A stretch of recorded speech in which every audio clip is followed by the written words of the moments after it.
repartons en Ukraine, sur le terrain du conflit où nous attend le maire adjoint de Mariupol, Pedro Andriouchenko. Merci beaucoup d'être avec nous en direct sur LCI ce matin. Il y a eu ce nouvel appel à l'aide des soldats retranchés dans l'usine Azovstal à Mariupol. Il s'adresse directement au milliardaire Elon Musk pour qu'il intervienne afin de les sauver. Regardons ensemble ce qu'ils ont dit dans ce message. Les gens disent que vous venez d'une autre planète pour apprendre aux gens à croire en l'impossible. À l'endroit où je vis, il est presque impossible de survivre. Aidez-nous à quitter Azovstal pour un pays tiers. Si ce n'est pas vous, qui d'autre? Donnez-moi une piste. Message du commandant de la 36e brigade des marines de Mariupol. Est-ce que cet appel a une chance d'être entendu? Elon Musk n'est pas le secrétaire général de l'ONU ou un chef d'État.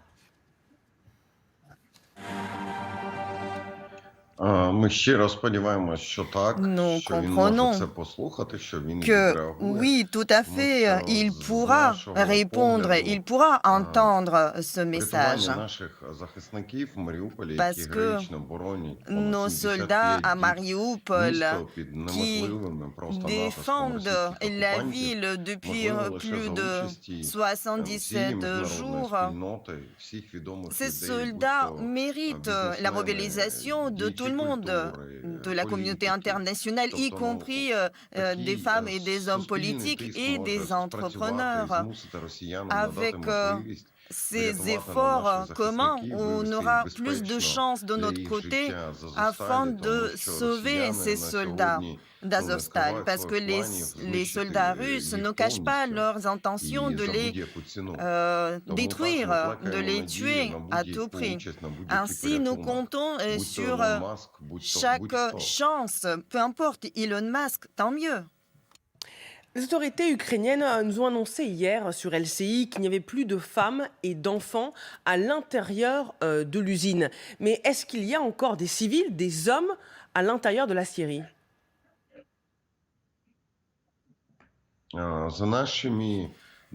Selon nos informations, il n'y a plus de civils sur le site de la Syrie. À côté peut-être des soldats qui y restent, il y a des médecins qui, de leur propre gré, restent sur le site et travaillent dans ces conditions inhumaines. Ainsi, la question n'est plus de savoir qui reste sur place. La question est plutôt de vie ou de mort. Hier, 38 frappes aériennes ont été constatées malgré, et d'ailleurs sur les personnes blessées, malgré toutes les conventions de Genève. Donc, il ne faut pas faire cette distinction civile ou militaire, il faut les sauver. Les soldats ont diffusé des images terribles de leur supplice. Certains soldats sont mutilés. Que savez-vous de leur état de santé précisément? Et combien de temps peuvent-ils encore tenir, ces hommes? Cette question est rhétorique, qui reste sans réponse. Combien de temps? Bonne question. En ce qui concerne leur état de santé, nous avons tous vu leur état. Ils étaient tous blessés gravement. Il y a eu des amputés. Il y a des hôpitaux de fortune. Les Russes ne permettent pas d'évacuer les blessés qui sont gravement blessés. Et donc, effectivement, votre question, elle est très bonne, mais elle reste sans réponse. Kiev propose de libérer des prisonniers russes en échange de l'évacuation de ces soldats. Est-ce que ce scénario est possible selon vous? Vous savez, il est difficile de juger. Du point de vue des Ukrainiens, ce scénario est possible.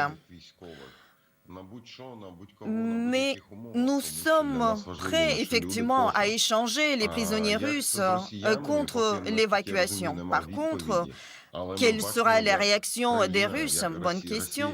Nous voyons l'attitude de la Russie vis-à-vis des prisonniers, des blessés, l'attitude déplorable. Nous espérons quand même que la Russie pourra montrer son visage humain. Nous sommes prêts à cet échange, nous sommes prêts à échanger l'ensemble des prisonniers russes contre l'évacuation des soldats. Mais c'est une question qui doit être adressée aux Russes pour éveiller leur humanisme. Plus largement, parce qu'on parle beaucoup du site Azovstal, Marioupol, votre ville est coupée du monde. Est-ce que les Russes, les forces russes, ont bloqué toutes les voies d'évacuation?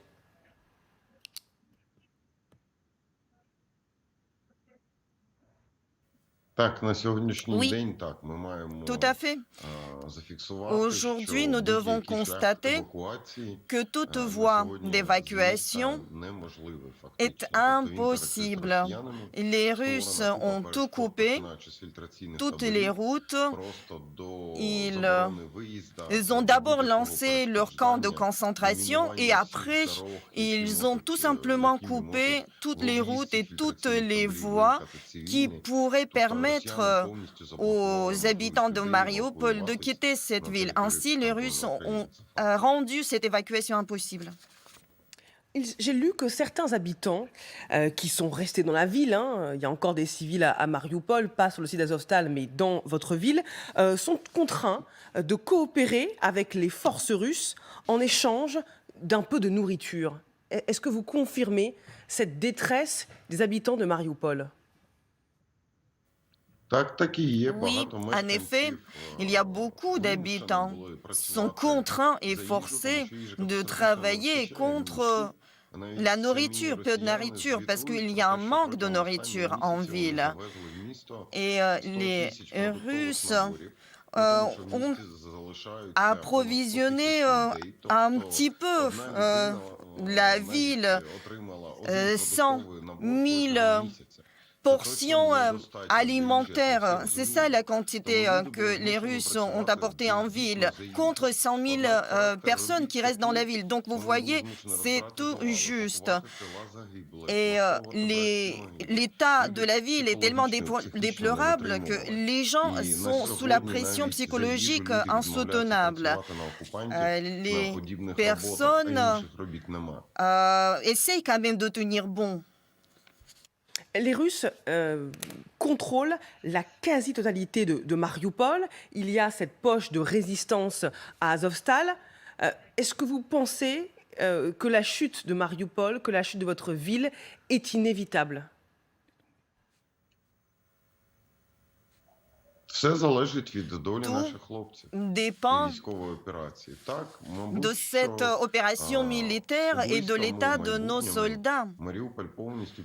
Il se peut que prochainement Marioupol soit entièrement entre les mains des Russes. Nous espérons tout de même l'évacuation de nos soldats, mais c'est la plus grande des tragédies, parce que la ville de Marioupol a toujours été et restera pour toujours une ville ukrainienne. Et la majorité des habitants de Marioupol a quitté la ville et sont maintenant des réfugiés. Et la ville de Marioupol restera toujours au cœur des Ukrainiens et une ville ukrainienne.